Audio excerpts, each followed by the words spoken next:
Get lifted.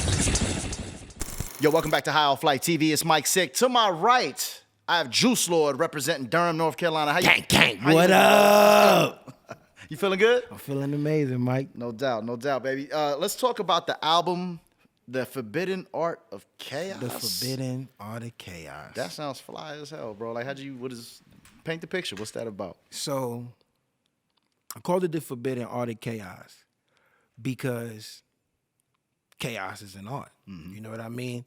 And the world tells you, like, that chaos is a bad thing, that we don't need it, that anything that's built in anger or built in that much, like jostling, is something you should stay away from. But it's like, we need chaos to tear down systems.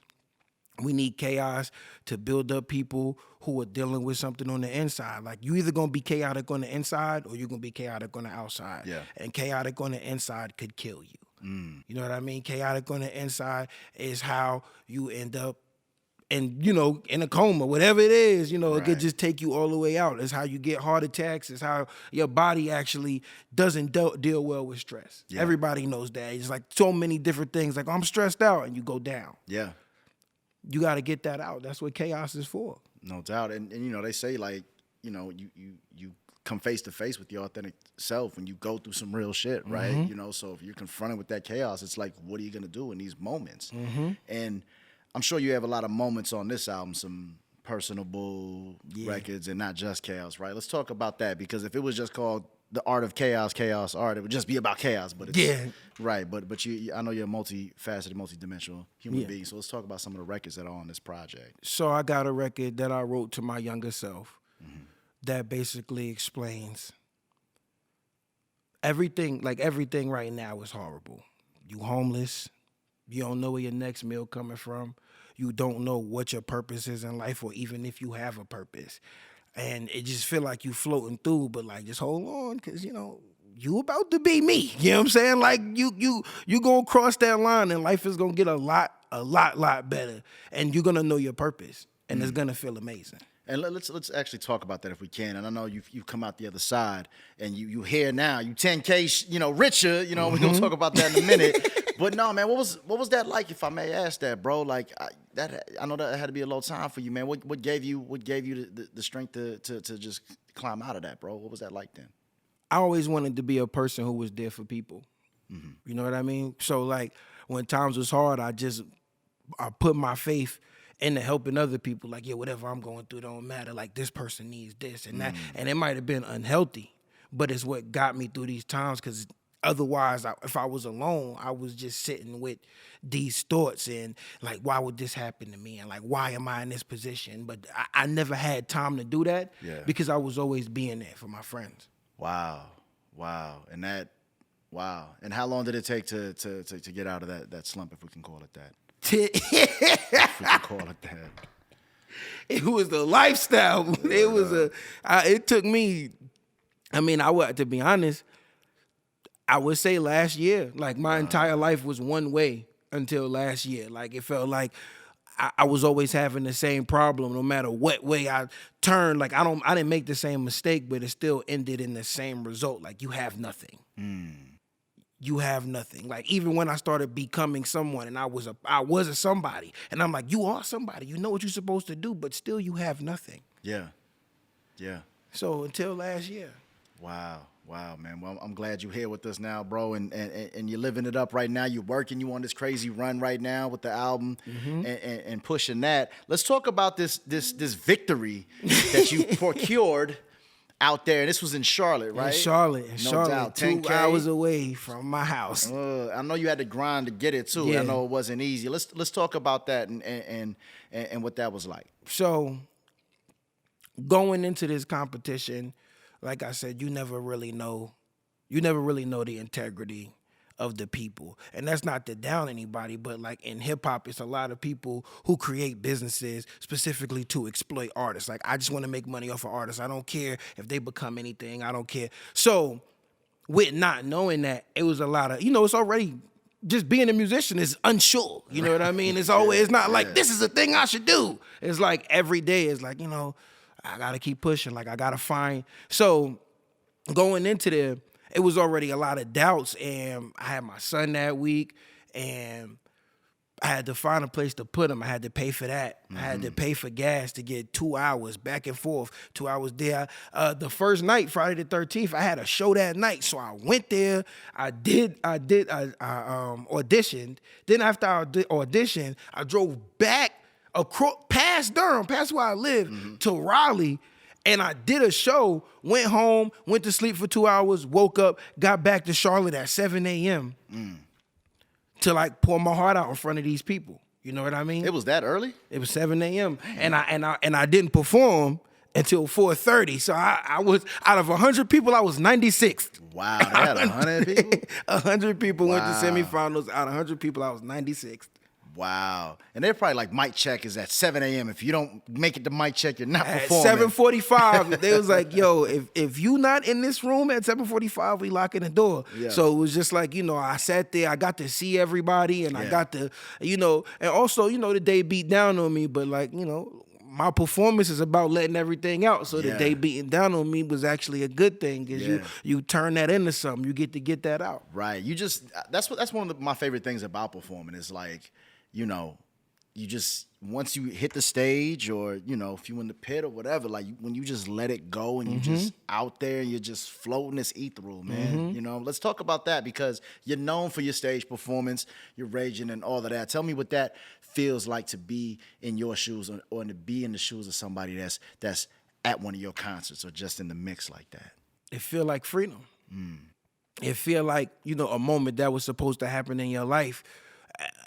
Everybody, there's only two things that's gonna happen for sure in your life. You're gonna be born and you're gonna die.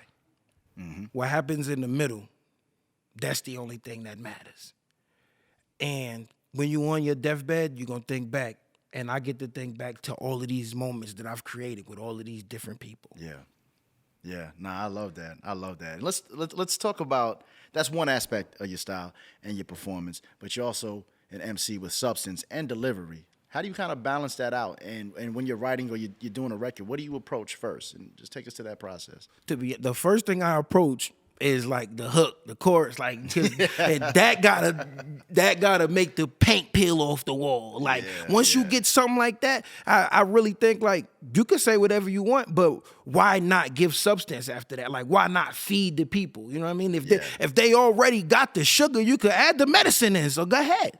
You know what I mean? Like, why not be a person that people could lean on? And I feel like because of that, that's why I get the DMs like, yo, you saved my life. Yo, I listen to you every day. You help me get through my day at work. Like I call the people who like my music, I call them pirates. Yeah. Cause like we on this ship, we floating together, and wherever we go, we make the rules. It's not the world not fair, but we are. Yeah. You know what I'm saying? And I'm gonna be fair to you, and we gonna do this together. Like that's so. Yeah, you know what I mean? I love that. I know you got a fan base, you got fandom, cult following. Tell me, and let's bring this, let's manifest this. What would be your ideal, like, what's the word I'm looking for? Fandom, like, situation, scenario, super VIP with all your fans. Like, what will be your ideal situation today? How would you set them up to say thank you? Oh man, it would definitely be like a free show, and I would definitely like the whole, I can't wait till I can say like, I want a Ferris wheel. Cause I want a festival. I want to throw a festival. Yeah, we manifesting. And let's go. I'm gonna throw a festival. Okay. And it's gonna be called Pirate Palooza Fest. And it's gonna be like for the misfits, for the people, like I don't usually go to festivals, but I'm gonna come to this one because this one got this person, and this person. Yeah. And when I go on at the end and they hear that laugh and the crowd roar, that we know we about to heal. Like right now, whatever you got inside you, lay it down, because that's what all of this is about. It's about evoking human emotion. It's about human connection. That's the reason we make music. That's the reason music exists. You know what I'm saying? Like music leads you. That's why when there was no war tactics, you had the homie on the drum like at the beginning, walking his death. Everybody walk like music can push you through anything. Big facts. So. Man. And you said that feeling is like freedom. It's chaos, but organized. And you said you're there to heal. And you said something earlier about, how I think it was healing. Like, you know, it's a chaotic experience to be in a pit, but we're there to pick each other up. Yeah. I thought that was beautiful that you said that, man. Yeah, when people fall down in the pit, you pick them up. That's a rule. Like that's like a universal rule, no matter how. Because you know some pits get crazy and they be throwing punches, but you don't step on people when they down. Somebody hat fall off, they're gonna find who hat that is. Somebody phone fall out their pocket. The pit is one of the places where it's the most integrity in music. Yeah. It might look chaotic, it might look crazy, but those people, all of them going through something. Yeah. All of them, some of them might be set, but they together, it's a community, and that's what rap is about. Rap is about communion. Big facts. It's like molecules kind of moving and just energy, and then it just builds up. Man, I went to a Baby Metal concert. You familiar with Baby Metal? It's like as soon as the music came on, moshpit. Yeah, they on. That's what they here for. Bro. The wall of death is like we gonna stand on this side and y'all gonna stand on this side. Yeah. And when the beat drop, we gonna smash into each other. And people like, why would you do that? Because it feel good. It feel wild. good. Just like the same reason Kyle punching holes in the wall. We don't need to do that though. We get together and we take care of each other. It was crazy because their musicianship is immaculate, by the way. But it's like, you know, they got this whole anime thing. It's like a storyline. So they're over there like three little Asian girls like doing some crazy stuff, and everybody just moshing wall to wall. It was crazy, but it was a beautiful thing to see, though. You know what I'm saying? Nobody got hurt, and you just keep it moving. You talk about it the next day, man. What do you want people to talk about? What do you want them to say about Jooselord at the end of the day when it's all said and done, and maybe 40 years from now when you're gone? 40 years after your death, I'm That is an amazing question. I want people to say that I was a person who was real. You know what I mean? Like, I do believe that I'm the Michael Jordan of rap. I hate when people be like, oh, he's a punk artist. And it's like, nah, this is rap too. Like, this is it's the forbidden art of chaos. It's always been the rap. Onyx, everybody. It's been in there. You know what I'm saying? DMX, Chaos, been a part of rap. It's been lost. It's been forbidden. And I want people to say that he was a real person, that he came, he gave us his soul, he gave us everything he had, and we in return gave him everything we had. And that is a person that I will never forget. For sure, man. Before we get out of here, bro, shout out the contributors on the album. Shout out anybody you want to shout out, man. Look right here in the camera, just holler at your folks. I want to shout out my mother. I want to shout out God. I want to shout out Crossbones, the collective in the unit. I want to shout out me because it couldn't be done if I wasn't here, baby, you know? And I want to shout out my manager because you can't do anything by yourself.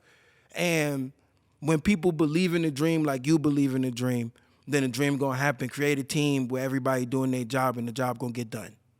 Love that. Love that. Y'all, Jooselord, Durham, North Carolina, one of 23 artists to watch in 2023. And that was a Jordan thing, huh? Yeah. They said 23. 23, See? 23. And then you was Jordan. Okay, I see how they doing that. Gotta change the game. Yeah, man. Shout out to social media, all that good stuff where we can find you at. More importantly, where we can find the music. So you can find my music, me, everything is JOOSELORD. Everything is streamlined. You could Google it. My music gonna pop up. Pictures that other people took of me gonna pop up. I got articles, so, you know, all the whole kit and caboodle and whatnot. Yeah. No doubt, man. It's your boy Mike Sick, High Off Life TV, Jooselord, North Carolina. What up? Till next time, peace. Gang.